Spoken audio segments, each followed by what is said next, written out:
오직 성경 이제 세 번째 강의가 되겠습니다. 여러분들 교재 23페이지 먼저 펴시고 성경은 디모데후서 3장 16절 말씀을 잠깐 보시도록 하겠습니다. 디모데후서 3장 16절 말씀, 교재는 23페이지를 펴주시기 바랍니다. 디모데후서 3장 16절 말씀, 여러분들 잘 아시는 구절입니다. 이번 수련의 주제 구절이죠. 다 같이 읽겠습니다. 시작. 모든 성경은 하나님의 감동으로 된 것으로 교훈과 책망과 바르게 함과 의로 교육하기에 유익하니. 아멘. 이 시간은 우리가 세 번째 강좌로서 오늘 우리가 이제 결론까지 다 살펴보게 될 것입니다. 오늘 우리가 살펴보게 될 강좌의 전반적인 내용의 구조를 한번 먼저 말씀드리겠습니다. 자, 우리가 첫 번째는 뭐냐면 성경과 신조에 관해서 살펴봅니다. 예, 됐어요. 그리고 네 번째가 뭐냐면 성경의 충족성, 성경만으로 충분한가 라고 하는 이 충족성의 문제. 그리고 다섯 번째가 무엇이냐면 신약과 구약의 통일성에 관한 얘기를 이제 하고, 그리고 마지막으로 결론을 이제 들어가게 됩니다. 우리가 이 성경을 공부하면서, 성경론을 공부하면서 우리가 반드시 염두에 둬야 될 부분이 뭐냐면 신조라고 하는 부분입니다. 교리. 제가 목회를 하면서 제가 교리를 굉장히 많이 설교를 하고 교리에 대해서 굉장히 많이 강조를 하는데, 이 교리에 대한 저항감이 한국교회 안에 상당히 좀 많습니다. 많은 사람들이 이런 얘기를 많이 합니다. 교리가 성경이냐 아니지 않냐 라고 얘기합니다. 이렇게 얘기했을 때 우리는 이렇게 답변해야만 합니다. 교리는 성경이 아니다. 분명합니다. 교리는 성경이 아닙니다. 그러나 교리는 성경을 성경되게 만들어줍니다. 그것이 바로 교리입니다. 교리가 없으면 우리는 성경을 성경되게 볼 수가 없습니다. 그리고 우리는 또 하나의 질문을 하게 됩니다. 목사님, 교리 하는데요, 우리는 성경만 하면 되지 않습니까? 라고 얘기합니다. 자, 그럼 그런 사람한테 이렇게 우리는 또 질문을 던질 수 있습니다. 그럼 당신은 교리가 없이 성경을 볼 수 있습니까? 라고 질문을 던지는 겁니다. 교리가 없이 성경을 보는 사람은 없습니다. 소위 교리라고 하는 것은 성경을 보는 하나의 관점입니다. 성경을 보는 하나의 관점. 그럼 이제 그 다음에 또 다른 질문이 나오게 됩니다. 그러면 소위 개혁주의 장로교의 관점만이 절대적이라고 얘기하는 것은 독선이 아닙니까? 라고 사람들이 우리에게 공격할 수 있습니다. 그럴 때 우리는 이렇게 대답할 수 있습니다. 독선이 아니라 그것이 전통적인 노선이고 검증된 유일한 노선이다. 우리가 이 세 가지의 관점을 가지고 우리는 교리에 접근해 들어가야만 합니다. 교리라고 하는 것은 여러분, 우리가 이제 성경이라고 하는 한 권의 책을 봅니다. 동일한 성경책을 가지고서도 이단이 나오기도 합니다. 그리고 동일한 성경책을 가지고 가톨릭과 기독교의 종교 개혁이라고 하는 이런 15세기 엄청난 전쟁까지도 치렀습니다. 성경이라고 하는 한 권의 책을 가지고서 교회 안에서도 서로가 갈등하고 논쟁하고 토론하기도 합니다. 여러분, 성경만 믿으면 되는 것 아닙니까? 라고 하는 이 질문은 모순이 있다는 것을 이 자체만으로도 얼마든지 입증되어집니다. 성경이라고 하는 이 방대한 이 66권의 성경이 우리가 하나의 관점에서, 그리고 같은 성경을 읽으면서도 서로가 갈등하지 않고 신앙을 고백할 수 있으려면 우리는 이 성경을 보는 관점의 통일성은 필연적입니다. 이건 필연적이지 않을 수가 없어요. 많은 사람들이 성경을 바라보면서 저는 성경이 얘기하는 대로 봐요 라고 얘기합니다. 근데 여러분, 과연 그 사람이 성경이 얘기하는 대로 읽고 있을까요? 그리고 그 사람은 과연 나는 교리에 관계없이 그냥 성경만, 순수하게 성경만 봅니다 라고 하는 말이 과연 타당할까요? 근데 그런 사람들이 보면 대부분 알미니안이라고 하는, 그들이 알지 못한 어떤 교리적 체계를 가지고서 성경을 보고 있다는 것을 그들은 모르고 있을 뿐입니다. 사실은 그들은 어떤 특정한 자기 스스로 생각해낸 또는 창안해낸 그런 관점으로, 교리적 체계로 성경을 읽게 되어집니다. 여러분, 이 교리적 체계는요, 성경을 번역하는 데도 중요한 영향을 끼치게 됩니다. 우리가 이제 여기서도 오늘 교리에 관해서도 얘기하겠지만, 교리는요, 원래 처음에 교리가 만들어졌을 때 초대교회 당시에는 그 교리에 대한 입장에 있어서 갈등이 없었습니다. 단 하나의 교리로 성경을 바라보는 입장을 가지고 있었습니다. 그래서 하나의 입장으로 성경을 바라보기 때문에 성경을 해석하는, 그러니까 번역하는 이 문제에 있어서도 일관성 있는 번역이 가능할 수 있었어요. 성경은 아주 묘한 책입니다. 그래서 성경은요, 어떤 특정한 신학적 입장을 가지고 있으면 성경을 해석하고 번역하는 이 입장이 완전히 달라지기도 합니다. 단편은 예를 들어서 오늘 본문에 나오는 이 성경 말씀인데, 모든 성경은 하나님의 감동으로 된 것으로, 우리가 지금 보고 있는 이 본문은 헬라어는요, 사실은 헬라어 가지고 있는 이 문법적 구조상 두 가지로 번역이 가능하게 되어 있어요. 이건요, 하나는 서술적 해석법. 여러분들 교재 13페이지 각 줄을 보시면 나오는 얘기입니다. 서술적 번역이 가능하고요. 또 하나는 한정적 번역이 가능합니다. 서술적 번역을 채택하게 되면 그러니까 여러분들이 보는 성경이 서술적 번역인데, 모든 성경은 하나님의 감동으로 된 것으로 교훈과 책망과 의로 교육하기에 유익하니라 라고 번역이 됩니다. 그러면 여러분, 교훈과 책망과 의로 교육하기에 유익한 것은 모든 성경이죠. 특정한 어떤 성경이 아니라 특정한 어떤 구절이 아니라, 그죠? 그렇게 됩니다. 근데 한정적 번역을 하게 되면 뭐라고 됐더라? 갑자기 또 13페이지 한번 볼까요? 한정적 번역에 관해서 다시 한번 봅시다. 하나님의 감동으로 된 모든 성경이에요. 하나님의 감동으로 된 모든 성경은 교훈과 책망과 바르게 함과 의로 교육하기에 유익하니라 라고 그렇게 번역이 가능하단 말이에요.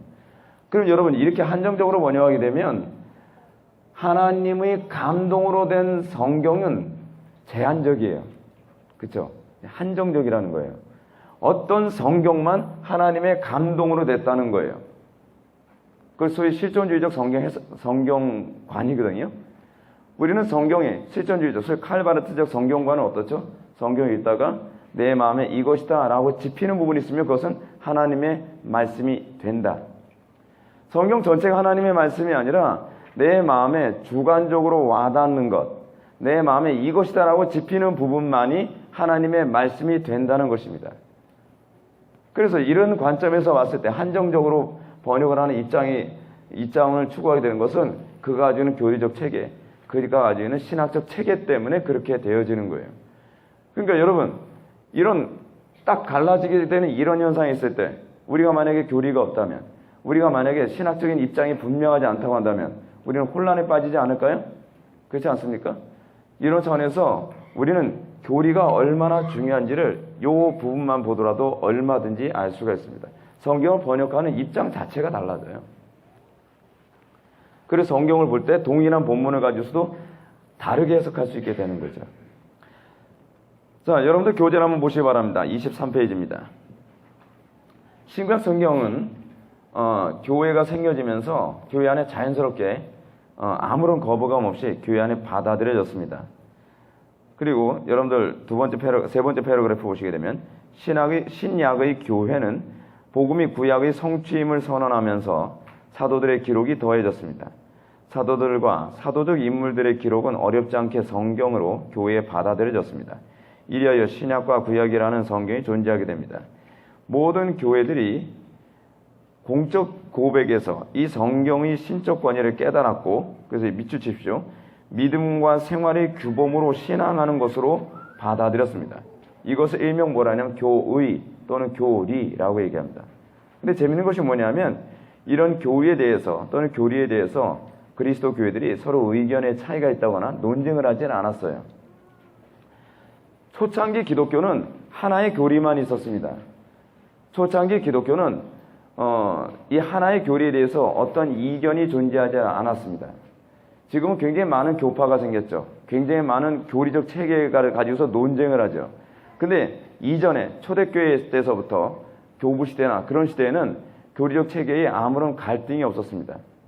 이 교리적 체계를 잡기 위해서 신앙 고백서라는 게 나왔어요. 그래서 최초의 신앙 고백서가 뭘까요? 사도신경입니다. 산도가 돼버렸어요. 사도신조.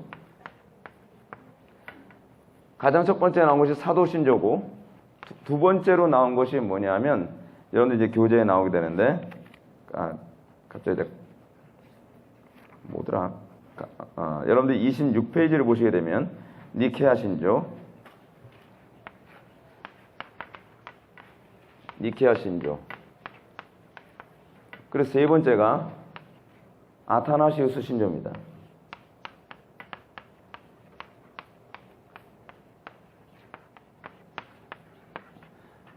근데 여러분 적어도 아타나시우스 신조 또는 아타나시우스라고 하는 이 이름은 내년에 또 듣게 될 이름이에요.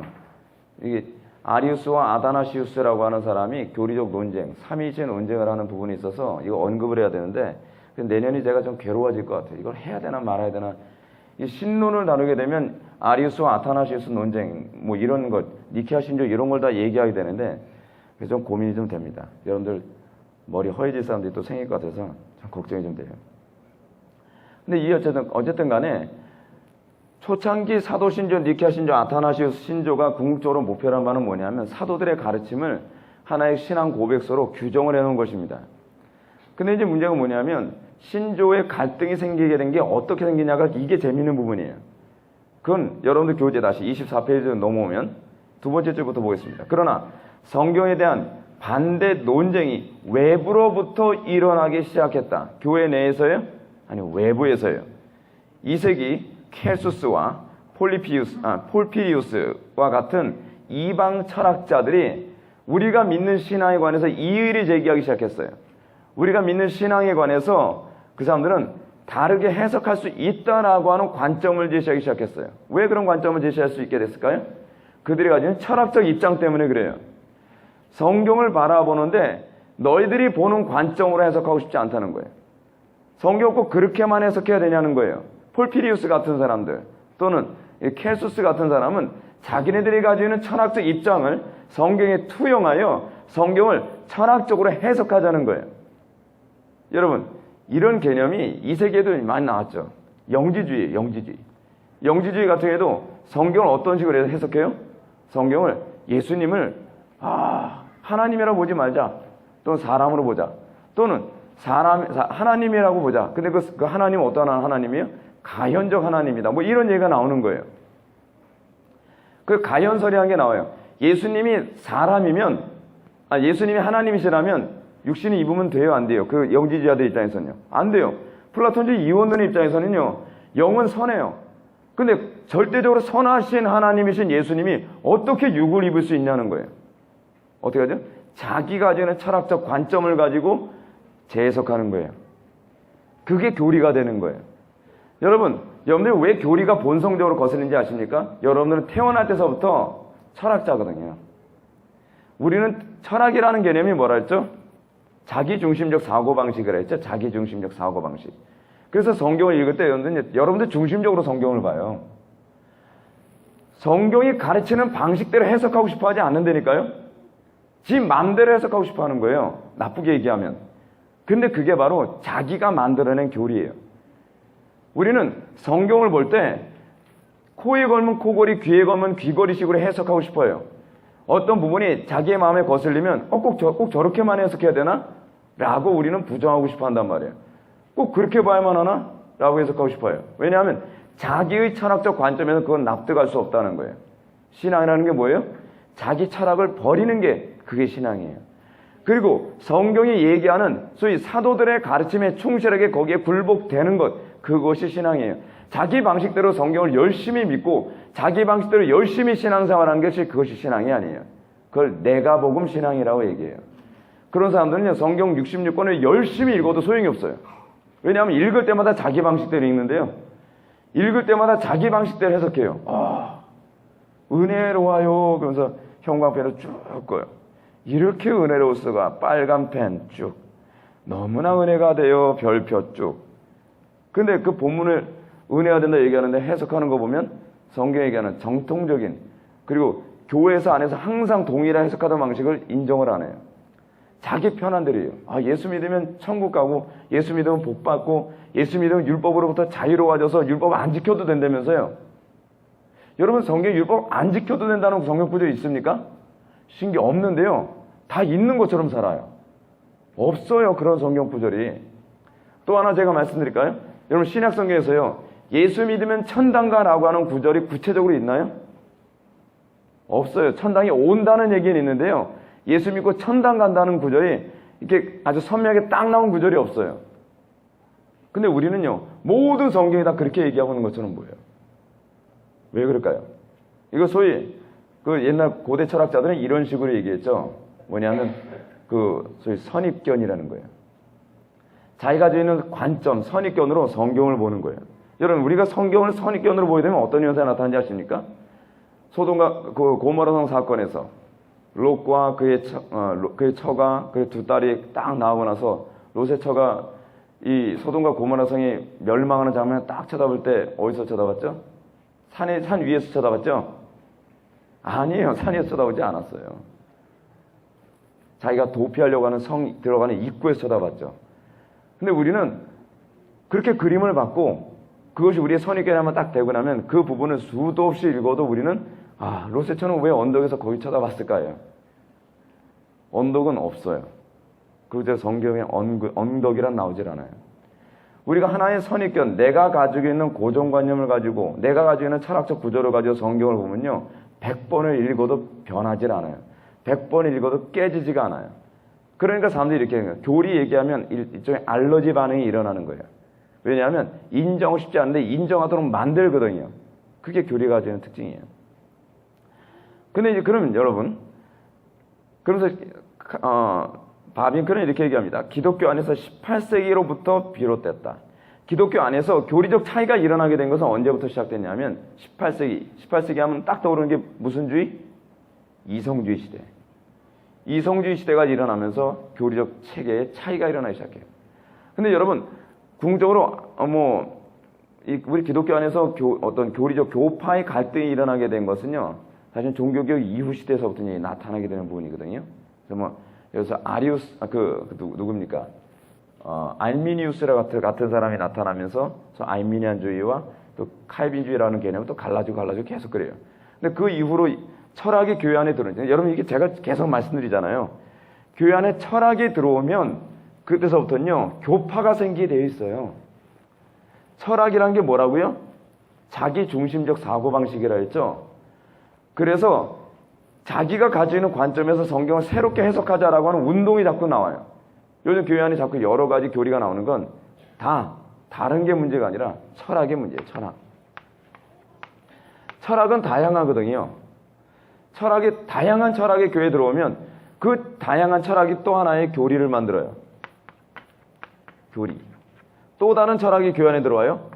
그러면 또 다른 교리를 만들어요. 예를 들어서 적극적 사고방식이라고 하는 철학이 교회 안에 딱 들어오지 않습니까? 그러면 어떤 교리가 만들어지죠? 오순절 복음이 나온 거예요. 순복음 교리 같은 게. 그리고 또 어떤 교리가 들어오면 뭐예요? 신비주의라고 하는 교리가 나와요. 또 어떤 교리가 들어오면 또 뭐예요? 사회운동 하는 소위 해방신학 같은 개념으로 새로운 교리가 또 만들어져요. 근데 그게 다 철학이에요. 성경을 사용한 철학일 뿐이에요. 성경이 아니에요. 기독교가 아니란 말이에요. 그거는 성경의 용어를 차용한 철학이에요. 그래서 교회가 어떻게 돼가냐면 교회라는 간판을 걸었는데 실제로는 철학교실이에요. 철학교실. 강단에서 철학을 가르치고 있는 거예요. 근데 성도들은 눈치를 못 채죠. 왜 눈치를 못 채죠? 성경의 용어를 사용하기 때문에.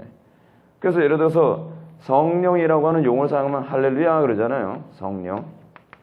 근데 어떤 교회선, 특히 이제 릭 워런 같은 사람들은 성령을 뭐라고 하냐면 인격으로 보지 않고 일종의 감화력 같은 방식으로 보죠. 감화력. 칼바르트도 그래요. 성령을 믿긴 믿는데 성령에 대한 이해가 달라요. 칼바르트에 대해서 전에도 언급했던 것처럼 칼바르트가 부활을 얘기하지만 그 부활은 역사적 개념으로서의 부활이 아니라 어떤 개념이에요? 철학적 개념으로서의 부활로 설명을 해요. 그러니까 부활을 얘기하지만 또는 성령을 얘기하지만 또는 그리스도를 얘기하지만 그리스도는 뭐예요? 칼바르타 봤을 때 정반합의 합이에요. 그게 그리스도예요. 역사적 인격적 예수 그리스도에 관한 개념이 아니라 철학적 저희 변증법적 관점에서의 합의 결론이 사실은 그리스도예요. 그러니까 동일한 성경적 관점을 얘기하는 것 같은데 사실은 그 용어가 다 철학에서 나왔기 때문에 철학이 돼버리고 마는 것입니다. 실존주의 철학이 되는 거예요. 자, 이런 얘기는 이 정도만 합시다. 그러면 교리적 차이가 나타나야 되는 원인이 어디 있는가? 교회가 초창기에 사도들의 가르침이 보편화되어졌을 때 그 이후에 왜 그러면 교리가 나오게 되는가? 그게 문제예요. 여러분, 교조주의라는 게 있습니다. 교조주의. 이 교조주의가 아주 죽이는 거예요, 이게요. 교조주의는 뭐냐면 교리적 체계는 사도들의 가르침에 그 교리적 체계를 유지하는데, 바빙크 하는 얘기 내가 쉽게 설명해 드리는 거예요. 근데 문제는 경건의 모양, 저희 교리적 체계는 가지고 있으나 뭐가 없어요? 경건의 능력이 나타나질 않는 거예요. 신앙이라는 것은 뭐냐면, 기독교 신앙의 묘한 것이 뭐냐면, 교리를 가르쳤는데, 이거 또 철학적인 얘기를 또 안 할 수가 없네요. 상층부가 있어요. 이 위를 교리라고 합시다. 근데 하층부는 뭐냐면 삶이거든요. 교리를 다른 말로 알미라고 합시다. understand, 이해. 성경에 대한 이해. 근데 상층부와 하층부의 통일성이 생기질 않는 거예요. 아는데 내 삶에 아무 변화가 없는 거예요. 교리를 배웠는데 그 교리가 나의 삶을 변화시키지 않고 내 가정도 변화시키지 않고 예수 믿기 전이나 믿은 후나 내 인생 파괴되는 건 똑같다고 생각하는 거예요. 그러면 사람들은 어떤 현상이 나타나냐? 교리를 의심하기 시작하죠. 그러면 저 교리적 체계가 뭔가 잘못됐나 보구나 라고 하는 의심을 하기 시작을 해요. 그러면 이 삶의 초점이 맞춰지면서 자기네들이 원하는 어떤 삶의 열매가 나타나기 위해 새로운 교리적 체계가 나타나기 시작합니다. 그거는 성경에 맞춘 것이 아니라 삶에 맞췄다는 것이 중요한 문제예요. 자기가 원하는 어떤 결과를 도출해내기 위해서 삶에 맞춤받은 맞춤형 교리가 나오기 시작을 해요. 그래서 뭐가 나와요? 알미니안주의가 나와요. 그래서 뭐가 나와요? 성결주의가 나와요. 그러면서 뭐가 나와요? 감리교주의가 나와요. 여러 방식의 새로운 교리적 체계가 계속 나와요. 성결하기 위해서 성결이 안 나오니까, 거룩이 안 나오니까, 삶이 변화되지 않으니까, 그리고 다이나믹함이 없으니까 다이나믹함을 추구해서 뭐가 나와요? 오순절주의가 나와요. 교회가 교리를 가졌는데 왜 다이나믹하지 않지? 그런 교리가 잘못됐기 때문이야. 그럼 무엇이 문제지? 성령에 대한 인식이 달라져야 돼. 그래서 그것도 교리적 체계거든요. 좀 엉성한 체계지만 어떤 분은 그래. 그 교리적 체계라고 얘기하기엔 너무 미안할 만큼 엉성하지만 그렇게 얘기하시는 교수님도 있어요. 하여간 이유 어쨌든 교리적 체계예요. 그 교리적 체계를 가지고 다이나믹함을 도출해내는 거예요. 근데 사람은 교리적 체계의 탄탄함을 보지 않고 실제로 삶에 그 다이나믹함을 도출해냈거든요. 우와! 오순절주의를 믿으니까 귀신을 쫓아내는 거예요. 순복교회 갔더니 막 능력이 나타나는 거예요. 안진배가 막 일어나요. 역사가 나타나는 거예요. 막 많은 사람들이 막 모여들어요. 그래! 바로 저거야! 그러면서 새로운 교리가 나오게 되는 거예요. 그래서 그 교리가 한 시대를 휩쓸죠. 자, 보시죠, 여러분들. 여기도 교재 24페이지 보시기 바랍니다. 그러면 기독교 교리가 반박을 받으면서 교리에 대한 의문을 품게 되는 이유. 여러분들 이거 오늘 이 얘기 잘 들으셔야 돼요. 그것은 바로 교회가 자신의 소명에 대하여 외면하게 될 때 나타난다. 바빙크는 말하기를 교회가 소명받은 모든 활동이란 하나님의 말씀에 대한 일이요 하나님의 말씀에 대한 헌신이다. 하나님의 말씀에 관한 헌신이란 성도들의 집회에서 그것이 설교되고 해석되며 적용될 때요. 뭐라고요? 설교되고 해석되며 적용될 때예요. 이것이 바로 교회가 소명받은 바거든요. 또 언약의 표징에서 그것이 분배되고 훈련 가운데 보존될 때예요. 여기 땅에서 세상에 대항하여 진리를 나타내고 보존하며 세우는 대들보요 기초란 말이다. 교회가 이것에 이탈했을 때 교회는 그의 소명을 잃은 것이고 그 자신의 존재를 없이 하는 것이다. 교회가 바로 이 모든 소명을 어기기 시작하자마자 일반적으로 곧장 하나님의 말씀에 대한 의미에 대해서 의견 차를 드러낸다. 성경에 담겨있는 진리는 그 자체로부터 그를 믿고 교리로 받드는 모든 이들의 입장인 고백을 이끈다. 고백은 모든 신자들의 의무요 그들 자신의 마음의 명령이다 라고 얘기합니다. 여러분, 그래서요, 두 줄 더 밑으로 내려가면 올바른 신앙은 올바른 신앙 고백으로 이끌리는 것이다 라고 이제 얘기를 하고 있습니다. 여러분, 이제 중요한 얘기를 하나 얘기합시다. 우리는 자꾸 이렇게 얘기합니다. 교리는 사람들이 만들어낸 것이다 라고 얘기해요. 근데 그거는요, 교리를 몰라서 하는 소리입니다. 교리는, 그러니까 여러분들이 교리를 중심으로 해서 교리를 기초로 해서 여러분들 설득해서 그 교리화 시킨 사람들이 아니에요. 여러분은요, 교리가 먼저 나왔고 예수를 믿고 나니까 그 교리에 내가 동의가 돼서 모여지는 거예요.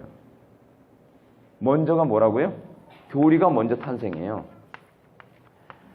그리고 이 교리에 부합하여 여러분들은 모여드는 거예요.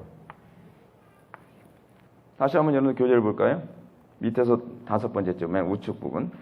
이러한 바빙크의 주장은 하나의 신앙 고백을 중심으로 신자가 모임을 가져야 한다는 개념이 아니라 올바른 신앙은 올바른 신앙 고백으로 끌리게 되는 거예요.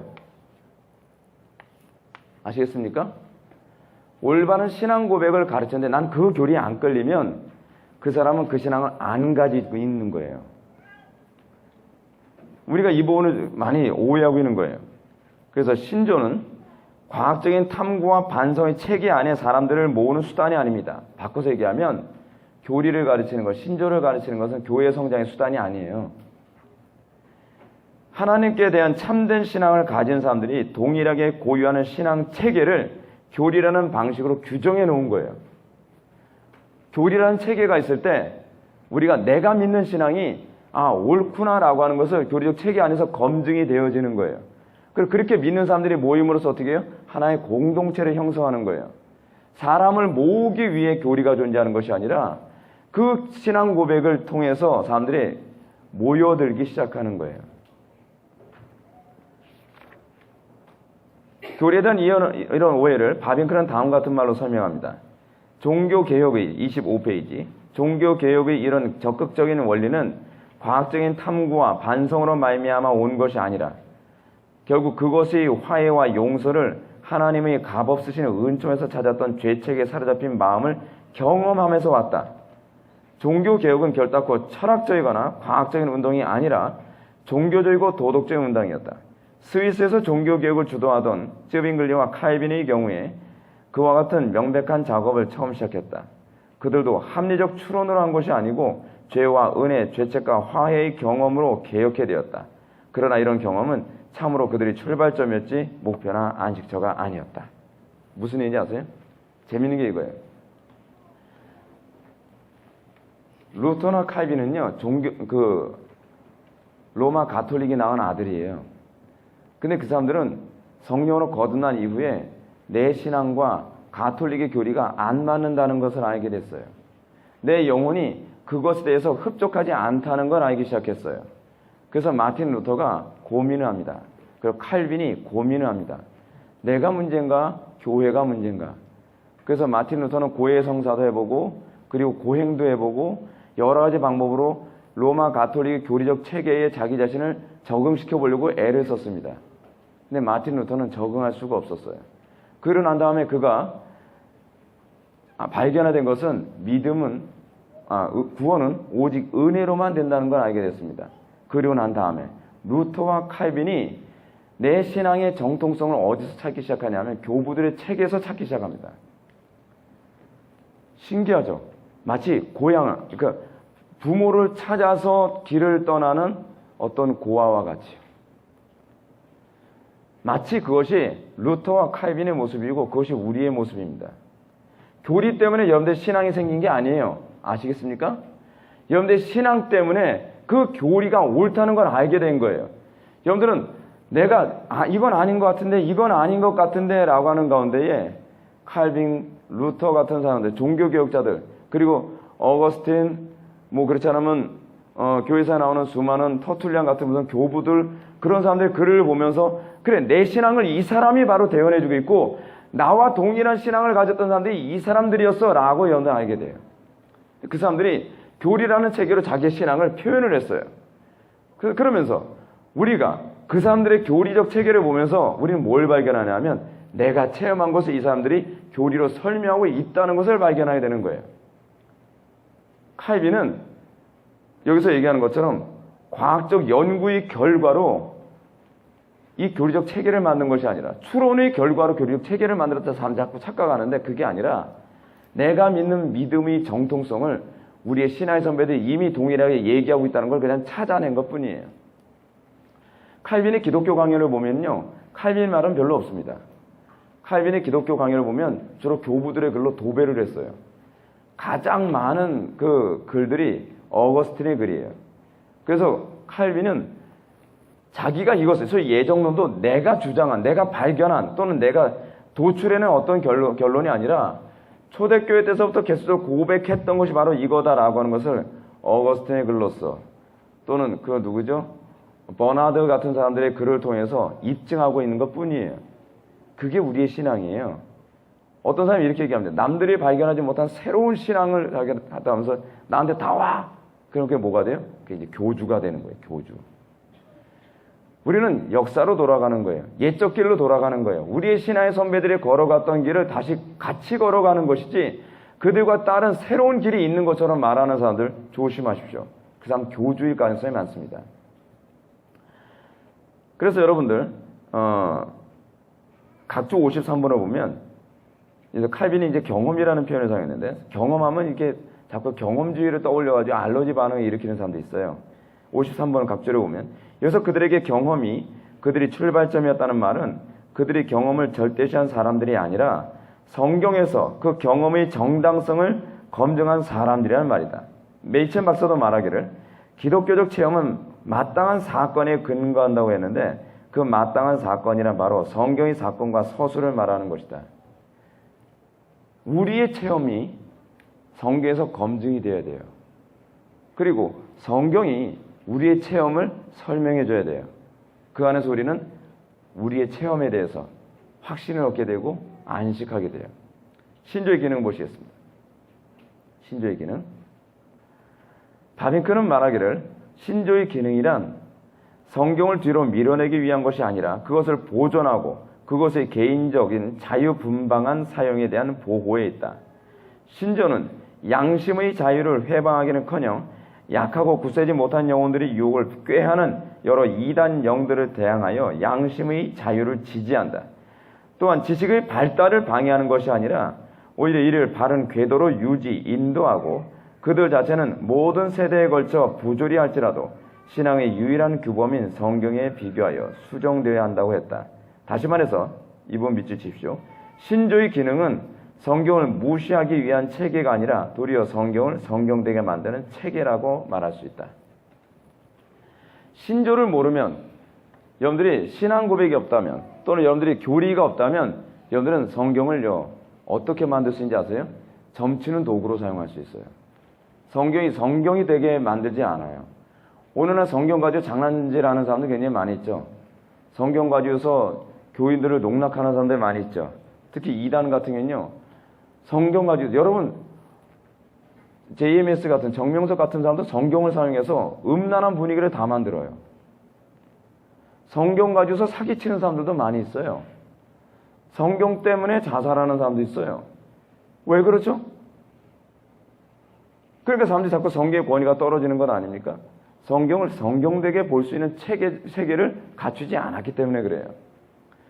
교리는 성경을 성경되게 볼 수 있도록 만드는 거예요. 그리고 교리가 있을 때 비로소 저게 이단인지 정통인지를 구분할 수 있어요. 바꿔서 얘기한다면 우리가 어떤 사람이 새로운 얘기를 했을 때 그것을 성경을 성경되게 해석하는 것인지 아닌지를 뭐로 알 수 있죠? 그건 교리가 얘기해줘요. 교리를 모르면 우리는요 저 사람이 자기 방식대로 해석한 건지 그렇지 않으면 성경대로 해석한 건지를 구분할 수가 없어요. 그래서 교리를 배워야 돼요. 그래서 좀 더 읽어볼까요? 왜냐하면 신조의 중요한 역할은 성경을, 이 부분도 밑줄 치십시오. 신조의 중요한 역할은 성경을 이방 종교의 체계를 가진 사람들이 자신의 방식으로 성경을 해석하지 못하도록 하는 역할을 하기 때문이다. 그래서 오늘날 교리가 대우를 못 받는 거예요.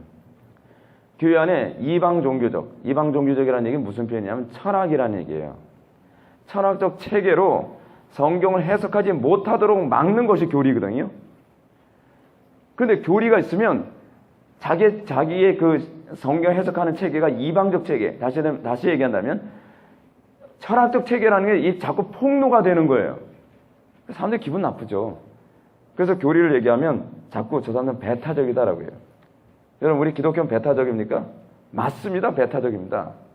왜 배타적인지 알아요? 우리만 옳기 때문에 그래요. 야, 진짜 배타적이죠. 야, 저렇게 배타적일 수 있을까요? 근데 우리만 옳아요. 왠지 아세요? 성경은 진리이기 때문에 그래요. 근데 여러분, 우리가 진리인데 비진리하게 당신도 옳습니다라고 하면 우리는 뭐가 되는 거예요? 사도 바울의 말처럼 우리는 거짓말하는 자가 되는 거예요.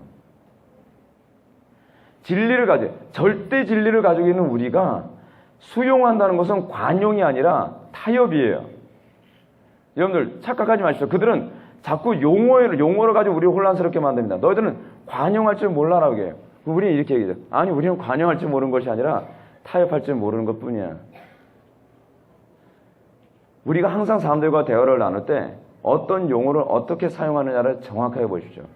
항상 저들은 우리에게 마치 우리가 비굴하고 우리가 너무나 이 접촉점이 없게 만드는 그런 존재로, 숨이 탁탁 막히는 존재로 표현하기 위해서 교묘한 용어를 사용합니다. 거기에 속지 마시기 바랍니다. 괜히 여러분들 덜컥 나는 진짜 그런가 봐. 그렇게 생각하지 마십시오. 그리고 간혹가다 이런 얘기합니다. 기독교 교리는 너무 좁아. 좁은가요? 맞습니다. 좁습니다. 왜 좁은지 아세요? 타협이 없으니까요. 옳기 때문이에요. 그래서 우리는 거짓과 다 단절을 합니다. 그러니까 좁죠. 근데 우리는 좁은 대신 어떻죠? 깊어요. 그래서 복음의 특징은 뭐냐면 단순성이에요. 복음은 단순해요. 오로지 예수 그리스도에게만 구원이 있다. 단순하죠.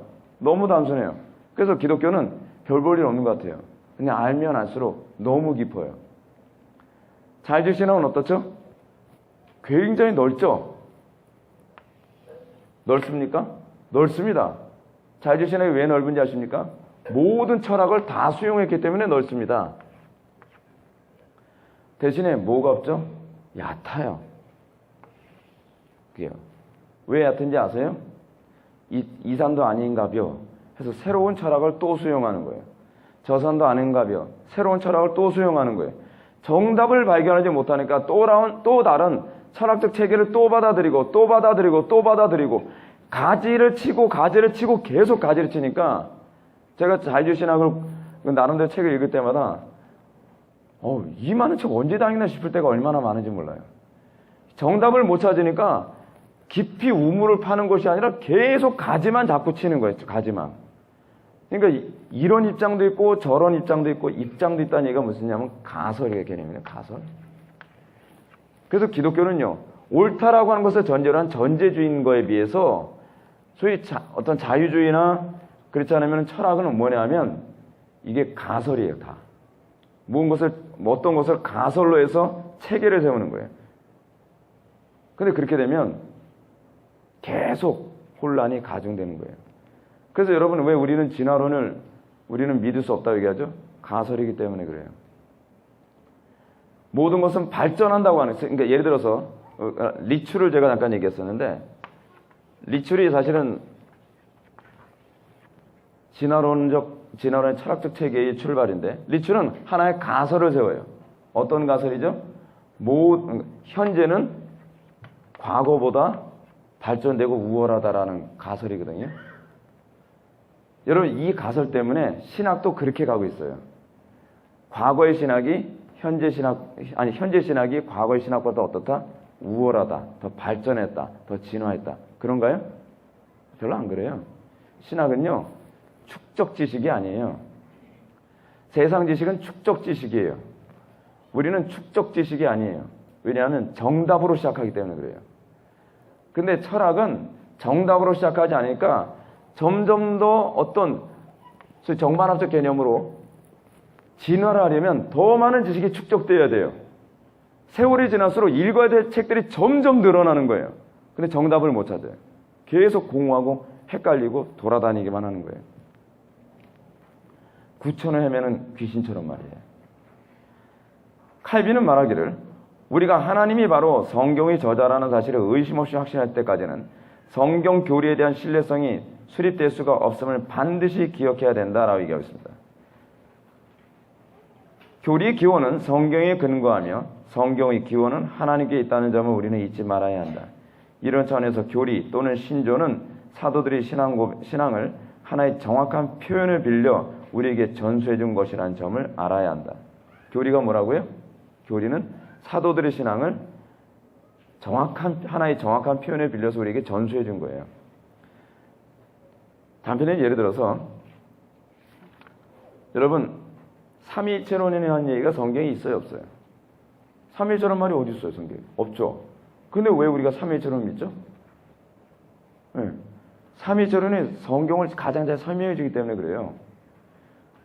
근데 우리는 삼위일체론 같은 어떤 교리적 체계를 성경이 아니기 때문에, 성경에 그런 단어가 없기 때문에, 어떤 사람이 간혹가다 그런 얘기예요. 목사님, 성경에 그런 말이 어디 있어요? 성경에 그런 말이 없지만 성경에 그 말을 가장 잘 설명해 주는 게 삼위일체예요. 그렇죠? 삼위일체. 터툴리안이 왜 이런 용어를 만들었죠? 성경에도 없는 용어를? 섭리라는 용어 성경에서 보셨습니까? 그런 단어는 없습니다. 근데 왜 이런 용어가 자꾸 나오죠? 시간이 지나면 교리적 체계가 자꾸 뒤엉키고 혼란스럽고 그리고 이게 자꾸 변형이 되거나 변질이 될 수 있어요. 그래서 우리의 신앙의 선배들은 짧고 가장 정확한 단어를 찾아서 하나의 교리적 체계를 다음 세대에 변형 없이 전달해 줄 수 있는 표현을 찾았어요.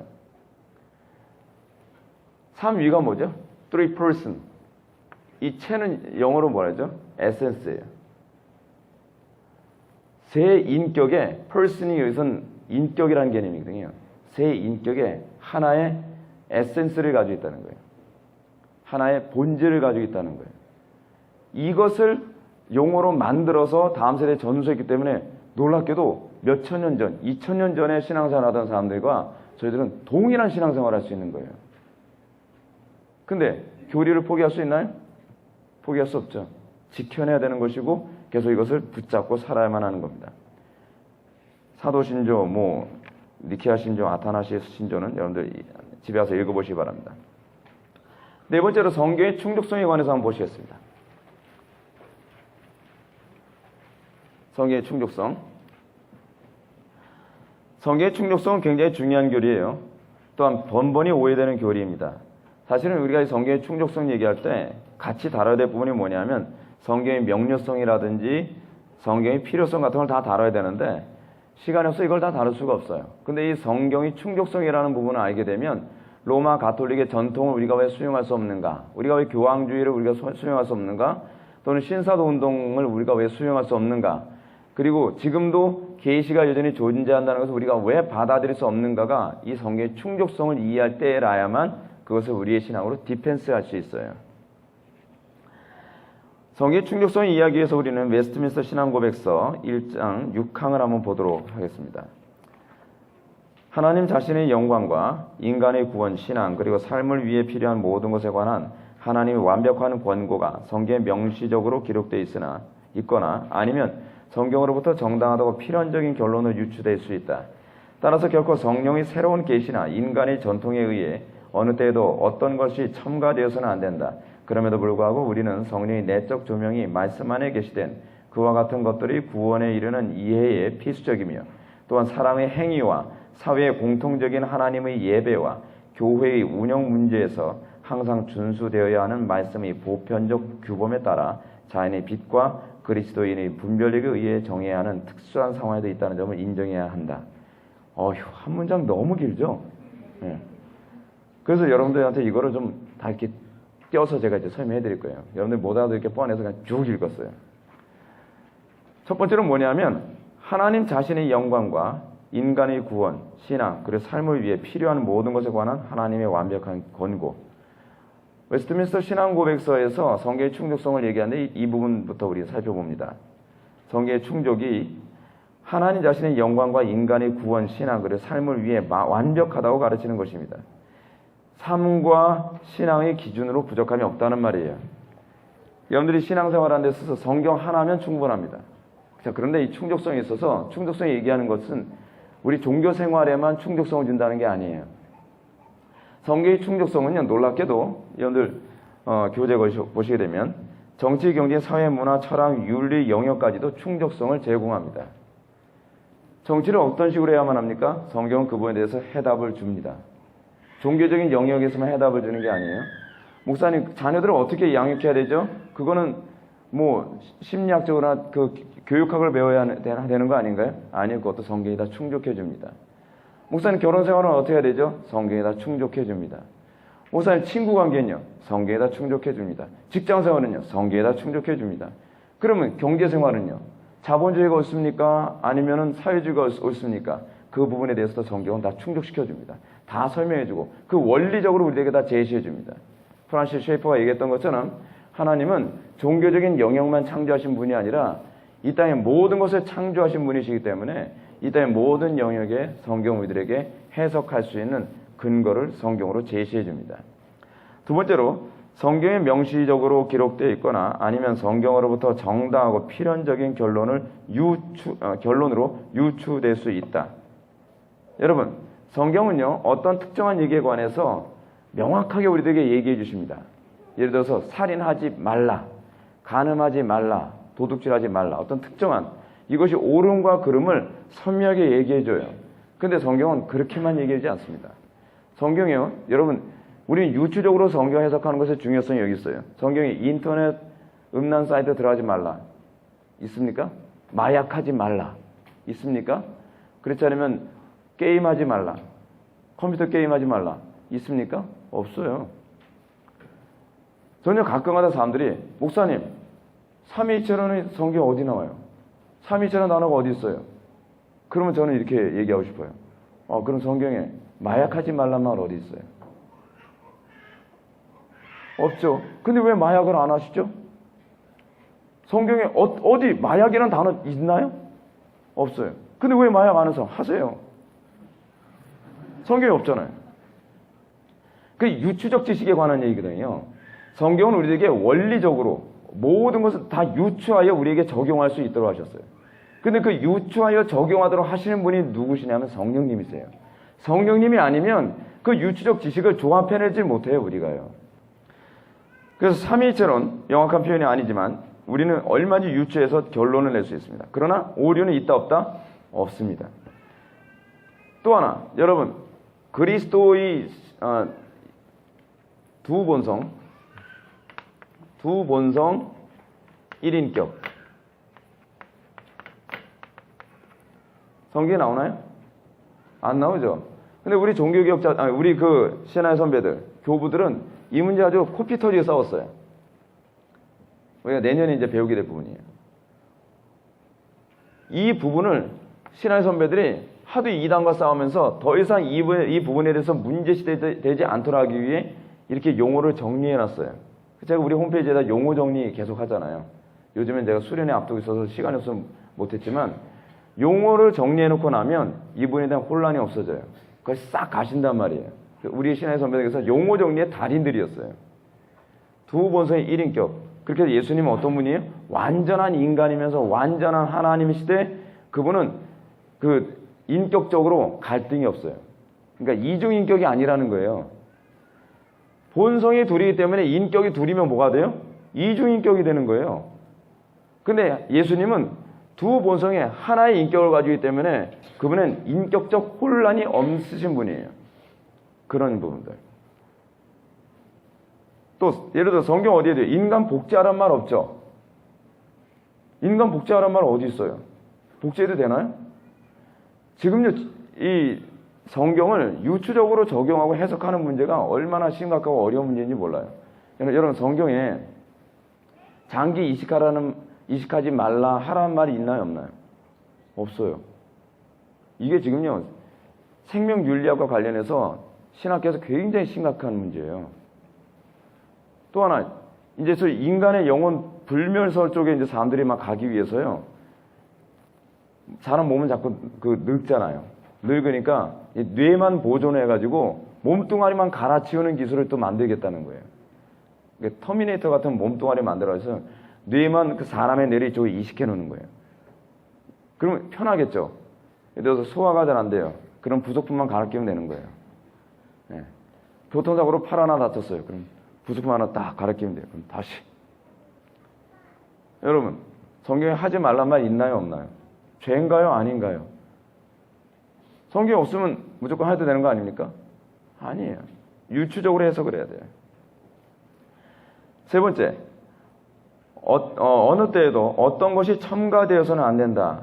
이 가르침은 성경 밖에서 정보를 구하는 것을 금한다는 얘기가 아닙니다.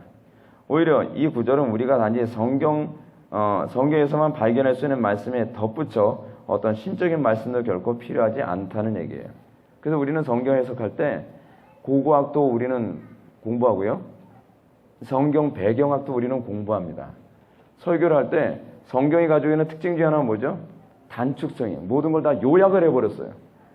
얼마나 요약의 달인이에요. 이야, 그분들 레포트 쓰면 기가 막힐 것 같아요. 여러분 거의 1000년 살았어도요, 그가 몇 년 살고 죽었다라고 딱 요약해버려요. 기가 막혀요. 이야. 여러분, 그리고 요약을 얼마나 잘하는지, 그거 누구죠? 하나님과 일평생 동행했던 사람? 예? 에녹을 얘기하면서, 에녹은 뭐, 몇 년 동안 몇백 년 동안 하나님과 동행하며 살다가 죽었다라고 딱 요약해버려요. 요약의 달인이에요. 몇백 년 살아도 소용없어요. 그냥 두 줄이면 끝나요, 그냥. 근데 어떤 특정한 부분에서는 장황하게 설명을 해요. 근데 우린 때로는 설교자들의 그 어려운 부분이 뭐냐면, 저는 이제 제가 누가복음 강의를 이제 초반부 할 때, 또는 제가 창세기 강의를 할 때, 창세기 강의 족보가 나오거든요. 그러니까 우리 지체들이 하세요. 족보는 설교 못 하실 거다. 건너뛸 거다. 족보 설교할 때 얼마나 힘든지 아세요? 족보에는 이름만 나오거든요. 누가 누굴 낳았대요. 근데 누가 누굴 낳았다라고 하는 말과 관련해서 모든 정보를 다 수집해야 되는 거예요. 이 본문을 통해서 뭘 얘기하려고 하는지 찾아야 되니까요. 쓸데없이 기록된 게 아니거든요. 그거 가지고서 1시간을 설교하는 거예요. 근데 그것이 성경의 충족성에 전혀 위배되지 않는다는 거예요. 네 번째, 성령이 새로운 계시나 인간의 전통에 의해라고 하는 부분이 나오죠. 오늘날 은사주의나 신사도운동가들 그리고 로마 가톨릭 교회는 성경 이외에 또 다른 하나님의 말씀이 주어진다고 그 사람들은 생각합니다. 천주교는 성경 말씀과 전통을 동일선상에 놓습니다. 거기다 동일선상에 또 놓은 게 있죠.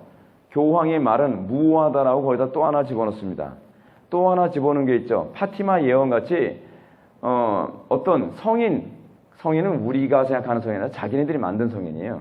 그 성인이 환상을 보고 예언했으면 그것도 성경과 동일한 라인으로 보는 거예요. 계시가 연속성이 있다고, 아직까지 존재한다고 그런 보는 식이죠. 우리는 그걸 인정한다, 인정하지 않는다? 인정하지 않는다. 지금 현재 우리에게 주어진 66권만으로도 충족된다. 얘기하는 거죠. 이런 차원에서 신사도 운동가들, 자기네들이 사도래요. 사도. 자, 지금 이 사도성과 관련해서 얘기할 시간이 없으니까 다 얘기 못하겠지만, 사도성은 끝난 거예요. 여러분, 사도성의 중요한 근거는 뭐냐면, 그가 예수님으로부터 직접 파송된 존재이냐에 관한 문제예요. 그럼 이제 사람들이 이제 우겨 되죠. 저도 예수님께 파송됐다고 우기는 거예요. 토드 벤트리 같은 사람은요, 여기 목 밑에까지 문신 새긴 사람이거든요. 쫙. 그리고 막 여기 막 지옥불 막 있고요. 이쪽에 가면 예수님이 십자가 이게 가시 덩굴해가지고서 막 거꾸로 막 있고요. 온통을 다 문신이에요. 근데 자기는 하나님께 부름받았대요. 그런 사람들에 관해서 자기 스스로 하나님께 부름받았다는 것과 관련하여 또 이 사람이 진짜 사도성이 있냐 없냐를 규정하는 또 하나의 개념이 뭐냐면, 그들의 메시지가 하나님의 메시지, 성경 전체의 일관성 있는 통일성에 맞는 메시지를 전하느냐가 그 사람의 사도성 여부를 규정하는 중요한 개념이거든요. 사도 바울은 예수님이 부활승천하신 이후에 부름받은 사람이, 그래서 그게 하나가 문제가 되어져서 사도 바울처럼 부름받았다라 자꾸 박박 우겨대는 거예요. 근데 여러분, 사도 당시에도 거짓 사도들이 많이 있었거든요. 그러니까 사도 바울이 나만이 예수님이 부활승천하신 이후에 유일한 사도다라고 하는 걸 입증하기 위해서 고린도전서 같은 데 끊임없이 그걸 변증을 했거든요. 근데 요즘에 나오는 사람들, 또 신사도 운동, 신사도 아닌 사람들이 계속 신사도 운동을 해요.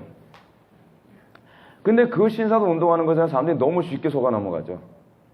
계시는 종결됐다. 더 이상 계시는 없다. 계시는 없다고 해서 여러분, 영감이 없는 건 아닙니다. 성령의 조명하심이 없는 건 아니에요. 많은 사람들이 계시가 없다고 하니까 이제는 기도하면서 응답도 받으면 안 된다고 생각하는 거예요. 계시는 그런 개념이 아니에요. 여러분, 응답 받을 수 있어요. 근데 그 응답은 반드시 뭐로 검증돼야 되냐면 신구약 성경의 통일성이 위배되냐 위배되지 않느냐로 자꾸 점검을 하셔야 돼요. 그것이 중요한 부분입니다. 직통계시 조심하십시오. 다섯 번째, 그럼에도 불구하고 우리는 성령의 내적 조명이 말씀 안에 계시된 그와 같은 것들이 구원에 이르는 이해에 필수적입니다. 웨스트민스터 신앙고백서는 계시의 충족성을 말하지만 그렇다고 해서 성령의 조명의 무가치성을 주장하는 것은 아닙니다. 도리어 충족적인 계시가 성도에게 충족을 주기 위해서는, 이번 믿으십시오. 충족적인 계시가 성도에게 충족을 주기 위해서는 성령의 조명이 필수적으로 있어야 한다는 점을 강조합니다. 실제로 성경의 충족성은 성령의 강력한 조명이 없다면 결코 납득될 수 없습니다. 또는 유출시킬 수 있는 능력도 없어요. 그렇죠? 왜냐하면 성령이 성경의 원 기록자이기 때문입니다. 따라서 성령께서 자신의 심령에 조명을 줄 때에만 성경은 모든 면에서 부족함 없이 이해되고 적용을 가능하게 합니다. 존 프레임의 말은 좀 이따 얘기합시다. 성경의 충족성이 왜 중요한지 아십니까? 여러분, 오늘날 교회 안에 프로그램이 굉장히 많지요. 제가 이 충족성을 강조하고 싶은 이유가 있어요. 여러분, 말씀으로만으로도 교회는 충분합니다. 근데 교회는 왜 말씀으로만 안 하죠? 오늘날 교회 안에는 막 뜨레스티아스 같은 막 새로운 프로그램, 온갖 프로그램이 난무해요. 우리 수련회, 제가 이제 옛날에 다른 교회 청년부를 수련회다 하는데 수련회를 딱 이제 준비를 합니다. 애들이 물어보는 거예요. 전사님, 이번에 수련회 프로그램 뭐예요? 그래서 간단해. 뭔데요? 그래서 오전에 예배 드리고 기도하고 저녁에 예배 드리고 기도하는 거. 끝내주지. 그게 뭐예요? 프로그램이 있어요. 무슨 프로그램? 철로역정이라든지요. 뭐 그렇지 않으면 캠파이어. 필요 없어. 니들 겪어봐. 말씀과 기도로 충분해. 애들이 거의 얼굴이 실망한 얼굴로 수련회 갔어요. 갔다가 돌아와서 뭐라는지 아세요? 이제껏 경험했던 수련회 중에 최고였어 그래요. 그래요. 말씀의 충족성이에요. 제가 개척을 하면서 제가 그런 생각을 했습니다. 말씀이면 충분하다. 개척을 하는데 제가 50만 원 가지고 이제 개척했다 했잖아요. 개척을 하면서요. 이 사람들이 개척을 할 때 뭐 최소한 몇 억이 있어야 예배당, 그런 거 필요 없다. 개척 자금으로 최고는 성경이다. 난 성경만 있으면 얼마든지 개척할 수 있다. 그런 생각을 했어요. 그러면서 집에서 성경 공부를 시작했어요. 그러면서 돈이 부족하면 기도했어요. 장소가 부족하면 기도했어요. 말씀과 기도밖에 한 게 없어요. 그때 기도했더니 하나님께서 또 새로운 예배 장소를 또 주시는 거예요. 이 새로운 예배 장소 한 게 뭐가 있느냐? 프로그램 그런 거 하나도 없었어요. 여러분들 주일날 오시면 아시겠지만 주일날에도 우리는 예배와 기도밖에 없어요. 성가대 그런 거 없어요. 무슨 프로그램 그런 거 없어요. 그냥 말씀과 기도. 아무것도 없어요. 근데 충족해요. 근데 우리는 왜 자꾸 프로그램이 늘어나죠? 무슨 뜨레스티아스를 해야 되고 알파를 해야 되고 교회에 뭐 새로운 무슨 이런 프로그램을 만들어야 되고 저런 프로그램을 만들어야 되고 왜 자꾸 이런 아버지 학교, 어머니 학교, 누나 학교 뭐 별 희한한 학교를 다 만들잖아요. 왜 우리 자꾸 학교를 자꾸 만들죠? 그 이유가 어디 있죠? 성경으로 충족하지 않으니까 심리학이 들어오는 거예요. 성경을 제대로 가르치질 않으니까 거기다가 아버지 학교다, 무슨 엄마 학교다, 무슨 애들 학교다, 무슨 학교가 자꾸 들어오는 거예요. 부부 학교 자꾸 들어와요. 근데 여러분 잘 보십시오. 성경만 제대로 가르치면요, 아버지는 아버지다워집니다. 성경을 제대로 가르치면요, 어머니는 어머니다워져요. 성경을 제대로 가르치면요, 아이들은 아이들다워져요. 아버지 학교 필요 없어요. 어머니 학교 필요 없어요. 그냥 성경 학교만 있으면 돼요. 성경만 배우면 심리학을 다 커버해요. 뜨레스티아스 필요 없어요. 어떤 분이 제가 다른 교회에서 했을 때 드레스데아스를 청년들 자꾸 보내라고 그러셔서 제가 정말 간곡히 부탁했습니다. 목사님, 정말요, 드레스데아스 안 보내도 드레스데아스 보낸 만큼의 효과를 보여드릴 테니까 적어도 제가 이 교회 사역하는 동안만은 청년들 드레스데아스 안 보내게 해주십시오. 그랬더니 그럼 해보세요 그러더라고요. 그래서 해봤어요. 근데 드레스데아스보다 청년들이 더 열정적이고 헌신되니까 뭐라고 말씀 안 하시더라고요. 드레스데아스 같은 경우 왜 들어오는지 아세요?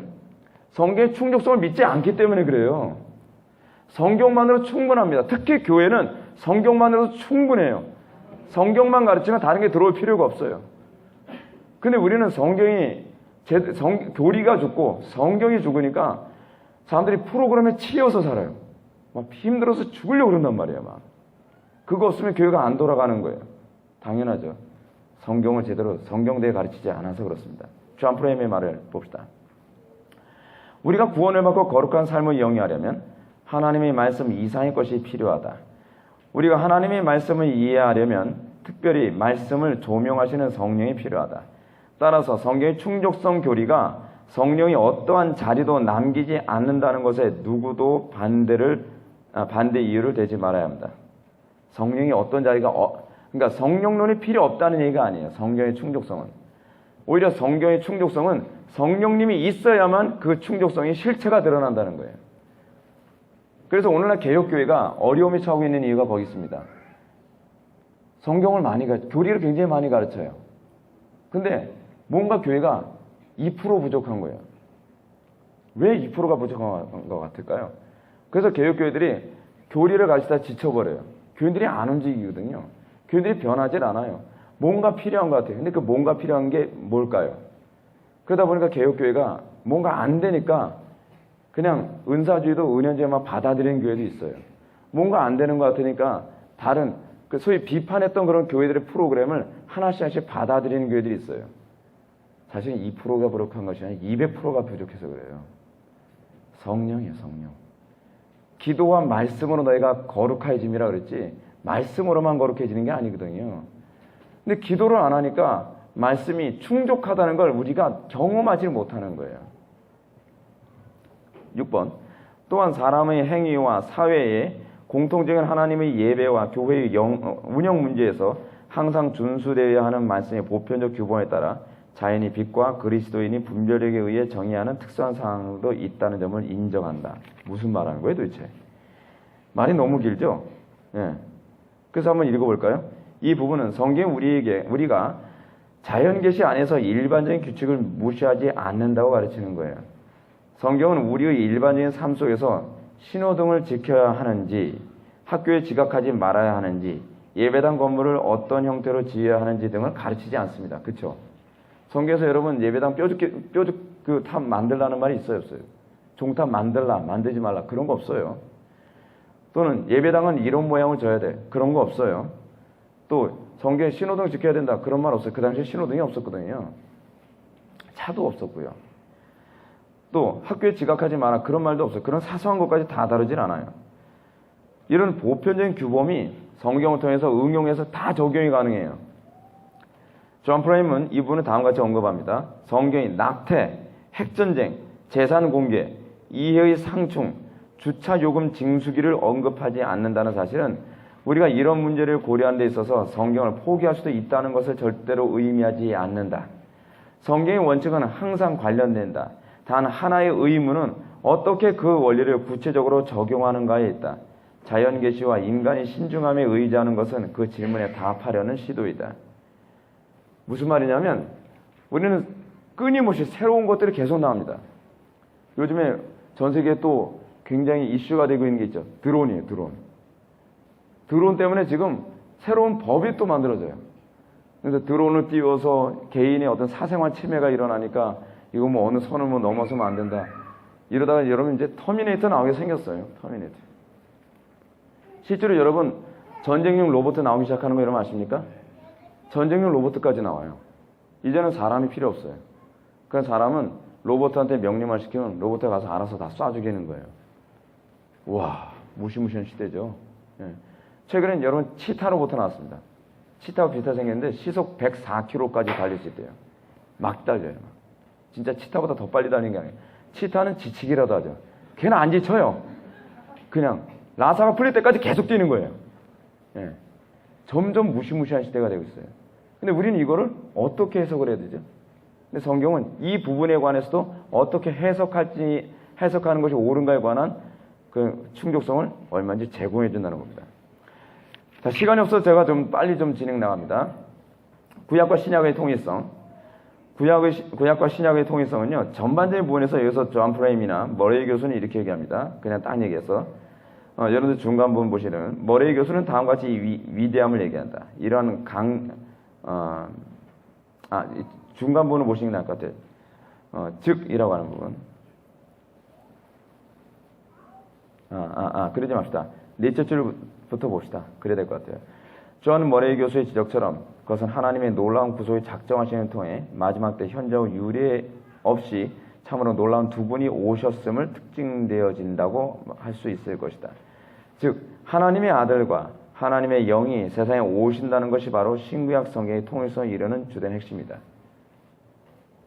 성자의 강림과 성령의 강림이 신구약 성경을 요약하는 핵심이라는 거예요. 존 머레이 교수가 한 말이에요. 근데 저는 이거를 이렇게 요약할 수 있어요. 다 한마디로요. 임재예요. 구약과 신약의 전체의 통일성은 우리에게 뭘 얘기해 주냐? 임마누엘을 얘기하는 거예요. 신이, 하나님이 우리 가운데 오심이에요. 그게 구약과 신약 전체에서 어떻게 우리 가운데 오시는 것이고 그 오심이 어떤 양태로 나타나면 이 우리 가운데 오시기 위해서 죄 문제를 어떻게 해결할 것이고 이것이 구약과 신약 전체에서 계속 다루는 문제예요. 작년에 우리가 수련회 때 했던 얘기잖아요. 하나님의 임재. 이 시대의 교회가 초점을 맞춰야 될 것이 무엇인지, 우리가 성경을 통해서 우리가 정말 관심을 가져야 될 것이 무엇인지는 우리가 어떻게 하나님의 임재 가운데, 우리가 어떻게 하나님과 동행하며 살 것인가에 관한 문제예요. 예수 믿고 어떻게 성공하는 그게 우리의 관심사가 아니에요. 우리가 지난주에 난예배 때 제가 여러분들한테 설교 시간에 말씀드렸던 것처럼 예수님께서 우리가 뭐 하기 원하는 거예요? 우리와 같이 살기 위함이에요. 예수님이 우리와 같이 살기 위함, 이게 사실은 신구약 성경 전체의 요약이에요. 놀랍지 않습니까? 하나님이 궁극적으로 우리에게 원하시는 게 뭐예요? 나 너희들과 같이 살고 싶다. 그래서 구약에서 뭐가 나왔냐면 성막이 나온 거예요. 성막. 여러분 이거 잘 보세요. 구약이요, 굉장히 장황한 사건이 많이 나타나는데 창세기서부터 신명기까지 전체 내용이 뭐냐면 하나님께서 첫 번째, 내가 너희를 선택했다. 두 번째, 선택해서 뭐예요? 너희들 죄 문제를 해결하겠다. 세 번째, 그렇게 해서 뭐하라? 성막 져라. 네 번째, 그래서 뭐예요? 거기에 임재하는 거예요. 다섯 번째 뭐예요? 임재 가운데 어떻게 같이 사는가. 이거예요. 존 프레임도 사실은 그것과 관련해서 여러분들 교재 보시면 32페이지 그 얘기를 하고 있어요. 출애굽기 20장 1절부터 여러분들 31페이지 밑에서 첫 번째 줄 보면 오타가 하나 났습니다. 제가 타이핑을 잘못했어요. 출애굽기 20장 1절부터 17절까지 내용이에요. 근데 7절로 돼 있죠? 13페이지 맨 밑에 줄입니다. 존 프레임이 이거 가지고서 성경 전체 요약은 이거다라고 얘기했어요. 출애굽기 20장 1절부터 17절. 근데 뭘 얘기하느냐? 하나님께서 그의 백성들과 같이 살기 위해서 어떻게 하셨냐가 가요? 다 구약과 신약 전체의 통일성을 얘기하고 있다는 거예요. 그래서 하나님께서 어떻게 해요? 첫 번째, 당신의 이름을 계셔요. 나 이런 하나님이야. 왜 이런 얘기 하시죠? 가짜 하나님이 너무 많으니까. 그렇죠? 하나님 믿는다고 하는데 그 하나님이 성경에 가르치는 하나님이 아니면 가짜예요. 그걸 뭐라냐? 우상 숭배라는 말이에요. 그래서 우리가 진짜 하나님과 같이 살려면 진짜 하나님이 누군지를 먼저 알아야 된다는 얘기예요. 내용은 여러분들 집에 가서 다 읽어보세요. 제가 이렇게 설명해드리면 읽을 때 이해가 되어져요. 그래서 하나님은 자기의 정체를 먼저 밝히세요. 나는 이런 하나님이다. 그래서 여러분 성경에 보면요, 하나님은 참 놀라운 표현을 많이 사용하세요. 당신의 정체성 또는 당신의 존재 방식을 설명하기 위해서 여호와 뭐예요? 샬롬, 여호와 니시, 여호와 라파, 여호와 또 뭐 있죠? 이레. 뭐 기타 등등 이렇게 나와요. 여호와는 평강이시라. 여호와는 깃발이시라. 여호와는 치료하신 분이야. 여호와께서는 모든 것을 준비하신 분이시라. 뭘 얘기하는 거죠? 여호와 하나님이 어떤 분이신지를 우리에게 얘기하시는 거예요. 하나님은요, 구약에서 제일 관심사가 뭐냐면 당신의 이름을 가르쳐 주시는 거거든요. 하나님의 이름은요, 여호와가 아니에요. 우리는 그 이름을 명칭이라는 개념으로 우리는 자꾸 하잖아요. 근데 성경에서 이름이라는 말은요, 히브리어로 샴이라고 하는데, 이 이름이라는 개념은 구약에서는 존재 방식을 얘기하는 것이지 호칭을 얘기하는 게 아니에요. 우리는 주로 호칭으로 이름을 생각하잖아요. 근데 하나님이 내 이름은 이거야 하면서 뭐예요? I am who I am. 딱 이렇게 얘기한다. 이분은 이걸 뭐라고 번역했냐면 나는 스스로 있는 자니라. I am who I am. 그렇게 했어요. 근데 이 I am who I am, 요트의 바브에, 이걸 우리 흔히 여호와라고 발음을 하는데, 야훼, 뭐 요즘 이렇게 발음하는 게 옳대요. 근데 하여간 이 어쨌든 간에, 나는 스스로 있는 자라고 하는 이 표현은 무슨 표현이냐면, 나는 너와 항상, 현재, 같이 사는 존재라는 거예요. 그래서 현재형을 써요. 같이 삶.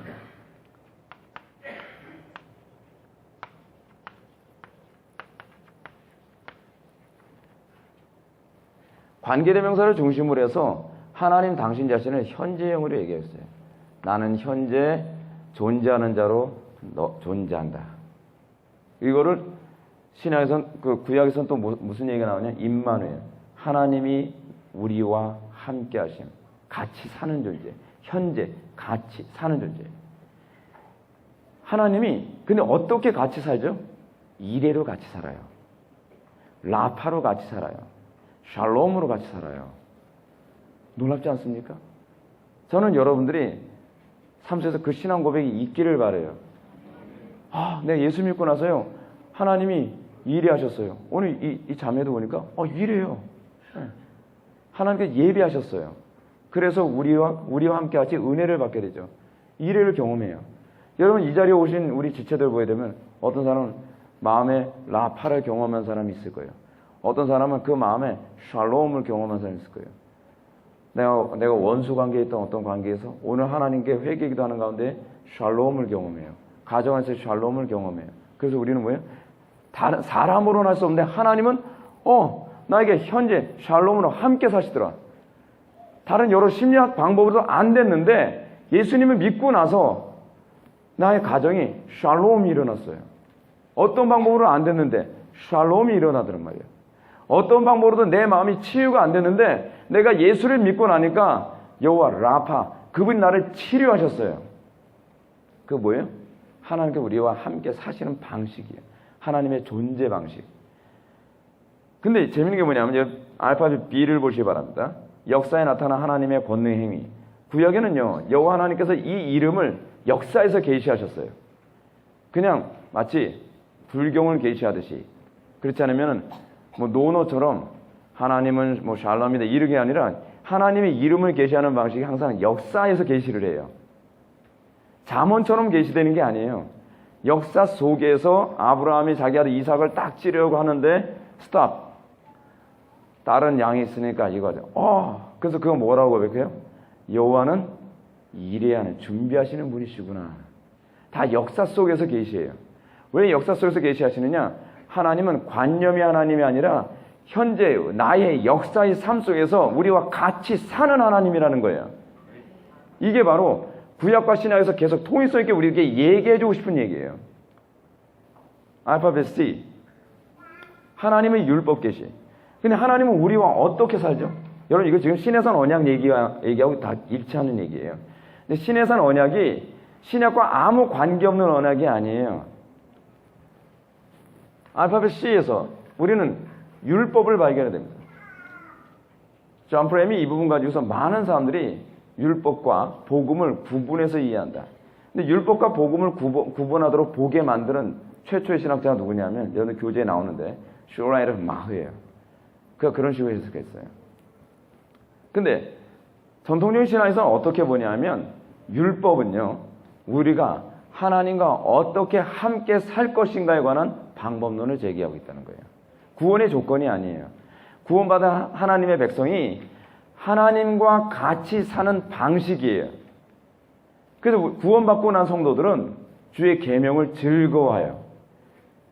율법이 신앙과 별개의 문제가 아니라 율법이 하나님과 같이 사는 방식이기 때문에 그걸 통해서 마치 부부관계가 좋아지는 것처럼, 마치 그것을 통해서 서로가 서로 사랑할 수 있는 것처럼.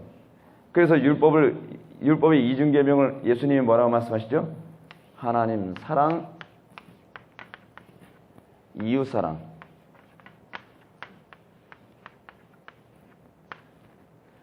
여러분, 신해산 언약을 잠깐 설명할까요?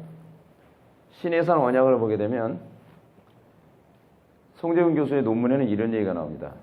신해산 언약의 구조는요, 마치 결혼하는 그 장면을 그대로 연상하는 것 같다는 거예요. 그래서 출애굽기 19장에 하나님이 시내산에 딱 임재하십니다. 이스라엘 백성들은 정결하게 옷을 입고 하나님을 맞이할 준비를 합니다. 그림 한번 그려볼까요? 후지산이 아닙니다. 시내산이. 이스라엘 백성은 여기에 진을 치고서 딱 있어요. 근데 하나님을 맞이할 준비합니다. 이걸 뭐라냐? 서로 맞선을 보는 거라는 거예요. 그렇게 해석을 해요. 그러고 난 다음에 이 중간에 모세가 왔다 갔다 하면서 이스라엘 백성들의 관계를 조율하고, 그러고 난 다음에 하나님께서 출애굽기 20장에서 뭘 주죠? 십계명을 줍니다. 뭐죠? 이게 소위 서약식, 결혼 서약식과 같다는 거예요. 부부는 이렇게 살기를 원합니다. 부부 서약식을 하는 거예요. 그런 다음에 출애굽기 21장 이후서부터, 제가 정확히 이제 올해도 잘 기억이 안 나는데, 그걸 보게 되면은 나중에 이제 뭐 성막 찍는데, 성막을 뭐라고 보냐면 뭐라고 봐요? 신방이에요, 신방. 부부가 같이 사는 신방. 목적이 뭐냐면 같이 사는 거예요, 같이 사는 거. 그래서 출애굽기 21장서부터 23장까지네요. 23장까지인가? 거기서 무슨 얘기가 나오냐면 율법에 대한 해석이 나와요. 율법을 어떻게 적용할 것인가. 그래서 어떻게 적용하냐면 살인하지 말라는데 살인을 어떻게 하지 말라는 거야? 그럼 구체적으로 다 하네. 간음하지 말라는 거야. 구체적으로 어떻게 간음하지 말라는 거야? 다 설명. 도둑질하지 말라. 구체적으로 어떻게 도둑질하지 말라는 거야? 다. 그러니까 도둑질하지 말라는 규정은 이런 것까지 다 나와요. 만약에 너희가 남의 소를 그냥 죽였다면 그걸 이렇게 보상을 하고, 네가 만약에 웅덩이를 팠다가 그 남의 집 소가 와서 빠져 죽으면 예를 들어서 이런 식으로 보상을 하고, 소위 도둑질하지 말라 또는 거짓 증거하지 말라 이런 거에 대한 규례를 디테일하게 다 설명을 해줘요. 그렇게 해서 뭐 하자는 거예요? 윤리도덕적으로 살라는 얘기가 아니에요. 그것이 너와 내가 같이 사는 방식이야 라고 얘기하는 거예요. 그래서 성막을 짓죠. 그리고 나서 성막에서 같이 사는 거예요. 신앙의 목적은 결혼이 아니라 결혼 생활인 것처럼요. 그런 식으로 얘기를 하는 거예요. 그래서 율법, 하나님의 율법 계시. 1번 뭐예요? 사랑. 2번이 뭐예요? 특정한 요구사항. 이런 얘기가 나오는 거예요. 알파벳 D 보시겠습니다. 축복하고 저주하기 위한 하나님의 계속적인 임재의 계시. 축복과 저주의 언약이 나와요. 여러분, 여기서 복에 관한 얘기를 합시다. 뭐가 복이죠? 복자가 한자가 이거였던 거야? 여기서 잘 기억이 안 나네. 뭐 읽겠던 것 같은데. 봅시다. 패스. 괜히 무식 탈론해 버렸어요. 여러분, 구약에서요, 복에 관한 정의는 뭐냐면, 우리는 자꾸 이렇게 축복과 저주를 자꾸 이런 식으로 하는 거예요. 하나님 말씀 안 사면 하나님께 후드려 패고, 하나님께서 하나님 말씀 잘 사면 막 풍요를 제공해주고. 근데 그건요, 구약에서는 실제로 그렇게 표현하고 있어요. 물리적인 방식으로 납득되도록 하기 위해서예요. 근데 실제로 그 모든 풍요나 모든 저주에 관한 개념이 뭐냐면, 하나님이 복 이퀄 하나님과 함께함이거든요. 하나님이 임재가 떠나면 궁핍해지는 것이고요. 하나님의 임재가 오면 풍요로워지는 것뿐이에요. 그걸 물리적으로 묘사했어요. 근데 우리는 자꾸 축복과 저주를 어떤 생각해요? 목사님, 제가 이번에 축복을 받아서요, 제가 로또 복권에 당첨이 됐어요. 복일까요? 그건 그냥 복도 아니고 저주도 아니에요. 이제 어떻게 되면 이게 저주가 될까요? 로또 복권 때문에 하나님하고 더 멀어지면 저주죠. 근데 로또 복권 때문에 예배당 건축 공부했어요. 이렇게 되면 이거 좀 속보이는 얘기인가요? 네. 그렇게 해서 그럼 하나님하고 더 가까워졌어요. 뭐 예배당 건축 공부하는 얘기는 아니에요. 더 가까워졌어요. 그건 그 자체는요, 복도 아니고 저주도 아니에요. 우리가 자꾸 이런 이원론적 사고에 빠지니까 오순절주의적 사고에 빠지는 거예요. 나는 저주를 받아서 집안이 이렇게 가난한가 봐. 우리는 저주를 받아서 애라고 태어났는데 공부 지지리도 못하고 왜 나는 팔자가 이 모양인지 모르겠어. 나는 저주를 받아서 이런가. 그 개념이 아니에요. 지금 사실은 이 구약에서는 그렇게 물리적으로 표현했지만 신약적 개념에 가서 이게 하나의 통일성 가운데 다 있다 그랬잖아요. 여러분, 그래서요, 마태복음 5장에 가면 복을 뭐라 하는지 아세요? 가난한 자가 복이 있나니, 핍박받는 자가 복이 있나니, 저주받는 자가 줄이고 목마른 자가 복이 있나니. 복에 관한 개념이 구약에서는 물리적인 개념으로 묘사되다가 신약에 와서는 그것이 영적인 개념으로 다시 하나의 일관성을 가지고 쭉 가요. 왜 그러죠? 왜 바뀐 거죠? 하나는 그림자고 하나는 실체이기 때문에 그래요. 궁극적으로 이른 비와 늦은 비를 줄이니 너희들이 하나님 말씀을 잘 살면, 하나님 말씀을 잘 산다는 건 뭐예요? 관계가 좋아졌다는 거예요. 관계. 율법을 지켰기 때문에 복을 받았다는 개념이 아니라 율법을 지켜서 하나님과 관계가 좋으니 자동적으로 뭐예요? 이른 비와 늦은 비가 주어지는 거죠. 들어가도 복을 받고 나가도 복을 받는 것이죠. 떡반죽 그릇이 복을 받는 것이죠. 그 개념을 얘기하는 거예요. 일관성 있게 계속 그 얘기가 나와요. 창세기부터 요한계시록까지 다 그게 일관성 있게 주어지는 얘기예요. 그래서 저주는 뭐예요? 저주에 관한 개념은 하나님과 함께하지 내가 너희에서 떠나가리라가 저주예요. 아시겠습니까? 하나님의 임재가 떠나가니까 영혼이 황폐해지죠. 하나님의 임재가 떠나가니까 사람들이 잔인해지죠. 하나님의 임재가 떠나가니까 어떻게 해요? 결핍이 일어나는 것이죠. 그뿐이에요. 그래서 여러분, 천국과 지옥을 구분하는 방식도 뭐라고 그랬어요? 사람들 자꾸 그러잖아요. 지옥에 가면 막 혀도 뽑고 막 손가락도 자르고 막 주리를 틀고 막 자고 났더니 다시 혀 또 생겨서 또 뽑고. 그 개념이 아니에요. 은혜의 있고 없음에 관한 얘기예요. 은혜의 있고 없음. 지옥은 어떤 곳이에요? 하나님의 은혜가 완전히 단절됨. 천국은 뭐예요? 하나님의 은혜의 완성이란 말이에요. 이 개념이 하나의 일관성 있게 쭉 보여줘요. 소위 통일성을 이루고 있어요. 통일성을요. 그 알파벳 2를 보겠습니다. 그러나서 이 통일성이 뭐로 나오느냐? 알파벳 2 다 같이 한번 읽어보실까요? 시작. 하나님의 제도적 조항의 계시, 성경, 교회, 성례, 권징. 여러분, 참 교회와 거짓 교회를 구분하는 중요한 표징이 있다 그랬죠. 그렇죠? 참 교회의 표징이 뭐죠? 첫 번째, 바른 말씀. 말씀의 선포. 요번에 솔라 스크립트로 해봤더니 바른 말씀 선포, 이게 만만한 문제 아니겠죠? 만만한 얘기 아닙니다. 두 번째가 뭐죠? 바른 성례. 성찬 지시만 하면 된다는 얘기가 아니에요. 성례에 관한 얘기 이제 좀 이따 다시 설명할게요. 시간 없어서 다 얘기를 해드리기 참 곤란한데. 세 번째가 뭐죠? 권징이에요, 권징. 이 얘기가요, 구약과 신약 전체 다 맥락이 흐르는 개념이에요. 성례는 신약 때만 나오나요? 여러분, 칼빈은요, 성례는 창세기서부터 나온다고 하고 있어요. 가장 최초의 성례가 뭔지 아세요? 뭐라고 하는지 아세요? 선악을 알게 하는 나무와 생명나무, 이 얘기를 하면서 그 두 개의 나무가 일종의 성례의 역할을 한다 그래요. 또 창세기 6장 이후에, 노아의 홍수 사건 이후에 또 성례가 뭐가 되느냐? 이 무지개가 성례의 역할을 해요. 그래서 이 성례에 관한 얘기가 구약 여기저기서 계속 나와요. 그러면서 예수님은 이 성례를 좀 더 선명했죠. 그건 이제 그림자라면 신약에서. 그리고 또 성리가 이제 또 출애굽기에서 나와요. 출애굽기에서 어디서 나오죠? 이스라엘 백성들이 홍해 바다 사이를 싹 지나가는 걸 그 고린도전서 9장에서 그게 성례다를 이런 세례라. 다 나오고 있어, 다. 이미 구약에는 계속 성례의 연속이에요. 성례가 예수님 당시에 다 갑자기 나온 얘기가 아니에요. 구약에도 계속 성례가 쭉 나와요.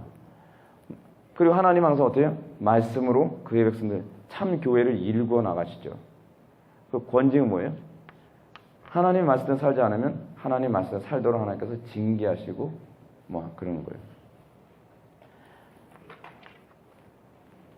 근데 그래서 이 하나님의 제도적 조항을 이렇게 계시하는 것이 구약 전체에서 신약까지 쭉 나오는데 존 프레임은 이런 성경, 교회, 성례, 권증 등이라고 하는 이런 제도적 조항을 가능하게 하는 것을 뭐라고 얘기하느냐? 삼직이라고 얘기해요. 삼직.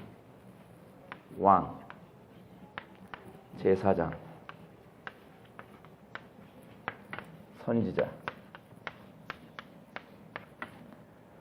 왕, 제사장, 선지자가 없으면 하나님의 제도적 조항이 유지가 안 돼요. 오늘날 교회가 소위 성경의 통일성에 위배되지 않고 성경의 통일성을 여전히 연결하여 그 통일성이 오늘날 교회 안에서 현실화되어지고 유지되어지려면 교회는 이 삼직에 충실한 삶을 살아야 돼요. 그래서 여러분 구약에서 계속적으로 항상 이스라엘이 이스라엘 되도록 유지하게 만드는 주체는 이 삼직자들이거든요. 이 삼직자들이 부패하고 타락하면 이스라엘은 이스라엘로서의 역할을 못해요. 삼직자들이 하는 일이 뭐죠? 중보자등 역할을 하는 거예요. 중보자등 역할. 삼직이 하는 역할이 또 뭐죠? 하나님과, 그러니까 삼직이라고 하는 것은 이런 얘기예요. 이스라엘과 하나님이 아까 하던 얘기 다시 돌아가는데 같이 살도록 만드는 역할을 하는 사람이에요. 이게 기가 막히는 거예요. 이스라엘과 하나님이 같이 살도록 하기 위해서 왕이 그 일을 하는 거예요. 그 통치를 하는 거예요. 제사장이 뭐예요? 그것 때문에 제사장 노릇하는 거예요. 선지자가 뭐예요? 그것 때문에 선지자가 말씀을 증거하면서 이스라엘과 하나님하고 거리가 멀어지면 그렇게 해서 하면 같이 못 사는 거야. 회개해야 돼. 결국 그래서 제가 신약성을 전체를 요약하면 딱 한마디로 뭐라고요? 임재. 하나님이 우리에게 오셔서 우리와 하나님과 같이 사는 것. 그러면서 신약시대에 이 같이 삶을 가능하게 하기 위하여 오신 분이 두 분 하나님이에요. 성부는 이 모든 걸 작정하셨기 때문에 그냥 오시지 않은 것처럼 그냥 오시지 않은 건 아니에요. 왜냐하면 성령의 내주를 통해 삼위 하나님이 같이 내주하시는 거니까. 근데 성자께서 이 땅에 오셔서 구원을 완성시키시고 근데 그 구원이 뭐예요? 구원에 대한 정의도 한번 해볼까요? 구원이 뭐죠? 하나님과 우리가 관계 회복해서 관계를 깨뜨리는 게 뭐예요? 죄잖아요. 죄 문제를 해결하여 성자 예수님은 성부와 우리의 관계를 회복하여 함께 살 수 있는 논리적 터를 만들어 놓으신 거예요. 그래서 성령께서 이 관계를 각자에게 적용을 하여 각자가 하나님과 함께 사는 삶을 가능하게 만들어요. 그게 바로 구약과 신약 전체의 통일성이에요. 결국 성경 전체가 항상 관심 갖는 게 뭐예요? 함께 사는 거예요. 하나님과 우리가 함께 사는 것. 근데 우린 천국에 왜 가려죠? 혼자 살고 싶어서 가요. 하나님 관심 없어요. 천국에 왜 가고 싶어요? 그럼 어떤 권사님이요. 기도하다 입신에 들어가셨는데 글쎄 천국에 제 집이 지금 기초밖에 없대요. 괴로워요. 천국이 초가집이든 뭐든 뭐가 중요해요. 지붕이 없으면 어때요? 천국에 가는 궁극적 목적이 뭐예요? 하나님과 우리와의 관계의 완성 때문에 가는 거예요. 함께 사는 것의 완성을 위해서. 그것이 천국의 개념이거든요. 근데 우리는 하나님과 함께 사는 것보단 글쎄 기분이 너무 나쁜 게요. 저기에는 저 김 권사님은 집이 63빌딩이래요. 그래서 한 게 뭐가 있다고요? 기분 나쁘게. 저 성전 건축한 거 얼마나 많이 했는지 아세요? 근데 어떤 그 권사님, 윤 권사님 얘기 들어보니까 기초밖에 없대요, 글쎄. 신발 놓을 자리도 없다고 막 뭐라 그러더라고요, 저보고. 기분 나쁘게. 근데 그 문제가 아니잖아요. 얼마나 무속적, 이거 얼마나 미신적입니까? 이방 종교적이에요. 성경이 우리에게 얘기하는 것은 정말 역사에 놀라운 위대한 사건이 일어나는데 전능자께서, 온 우주의 창조주께서 아무것도 아닌 이 피조물인 인간과 함께 같이 살기 위해서 오셨다는 거예요. 그래서 성자께서, 하나님이신 그 성자께서 피조물의 옷을 입고 이 땅에 오셔서 우리와 함께 같이 살 수 있는 논리적 근거를 만드셨다는 거예요. 그게 구속사건이에요. 구속이란 뭐예요? 천국 가는 사건이 아니라 하나님과 우리와 함께 살게 된 사건이에요. 이제 결론 들어갑시다. 결론은 쭉 읽을게요. 감동적이에요. 지금까지 우리는 성경이 어떻게 하나님의 말씀일 수밖에 없는지 살펴보았다. 성경이 하나님의 말씀이라는 점을 살펴보기 위해서 우리는 계시에 대한 개념부터 둘러보았다. 계시란 무엇이라고 했는가? 계시는 하나님께서 인간에게 자신을 알리심을 말한다고 했다. 이 말은 계시가 없이 인간이 하나님을 알 수 없다는 것이다. 그리고 하나님은 인간에게 자신을 알리시기 위해서 일반 계시와 특별 계시를 주셨다. 일반 계시는 하나님께서 창조하신 모든 만물을 통해서 하나님의 어떠하심이 드러나게 됨을 말한다면, 특별 계시는 만물을 통해서 드러내신 하나님의 어떠하심을 올바로 해석할 근거라고 볼 수 있다. 이 특별 계시에는 선지자의 예언, 환상, 하나님의 현현, 이적 등을 말하지만 그보다 성경이 특별 계시의 정점이라고 할 수 있다. 이것을 통해서만 피조물들 가운데 드러난 하나님의 어떠하심을 바르게 알 수 있다. 그러나 성경이 사도들에 의해서 완성됨과 동시에 특별 계시는 더 이상 존재하지 않게 되었다. 이 말은 성경만이 하나님의 어떠하심을 알 수 있는 유일한 계시라는 말이다. 그런데 오늘날 기독교 안에서 성경에 대한 두 가지 극단적 현상이 교회를 혼란스럽게 하고 있다. 첫 번째 극단은 성경을 특별 계시로 볼 수 없다는 입장이다. 그리고 두 번째 극단은 특별 계시는 성경만이 아니라는 입장이다. 한편은 계시란 존재하지 않는다는 입장이라면, 다른 한편으로는 계시는 여전히 다양하게 존재한다는 입장이다. 전자의 입장을 따르면 불가지론이 되고, 후자의 입장을 따르면 참계시와 거짓계시를 분간할 수 없는 혼란에 빠지고 만다. 우리는 오늘날 이 두 가지 입장과 치열한 전쟁을 벌여야 한다. 어느 한쪽 입장도 결코 수용할 수 없다.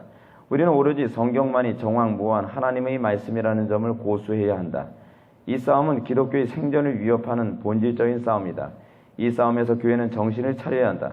전자를 은연중에 옹호하는 교회는 기독교를 도덕적 교훈을 주는 종교로 전락시키고 있다. 반대로 후자를 옹호하는 교회는 다른 종교에도 구원의 계시가 있다고 생각하는 다원주의로 가고 있다. 이 시대 교회는 과거 20세기 초반에 메이첸 박사가 자유주의 신학자들과 성경을 수호하기 위해서 외로운 투쟁을 하면서 외쳤던 말을 잊지 말아야 한다. 다 같이 한번 읽어보실까요? 시작. 현 시대의 지적인 전쟁은 승리 없는 평화가 될 수 없으며 어느 쪽이든지 한편은 이겨야만 한다. 다 같이 기도하시겠습니다. 사랑이 많으신 하나님 아버지, 이번 수련회 주님께서 은혜를 베풀어 주셔서 성경이 얼마나 위대한 것이고 성경이 우리의 신앙의 본질이며 성경 없이는 우리의 생명이 존재할 수 없다는 것을 다시 한번 깨닫게 하여 주심을 진정으로 감사드립니다.